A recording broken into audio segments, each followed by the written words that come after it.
AI stands for Artificial Intelligence, which is a branch of computer science that deals with the development of intelligent machines that can perform tasks that usually require human intelligence, such as visual perception, speech recognition, decision-making, and language translation. AI can be used in various fields such as 1. Healthcare. AI can help doctors and healthcare professionals in the diagnosis of diseases, medical image analysis, and personalized medicine. 2.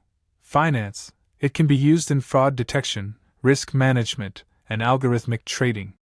3. Transportation. Self-driving cars and drones are examples of AI in transportation. 4. Education. AI can help in creating personalized learning experiences, assessing student performance, and providing personalized feedback. 5.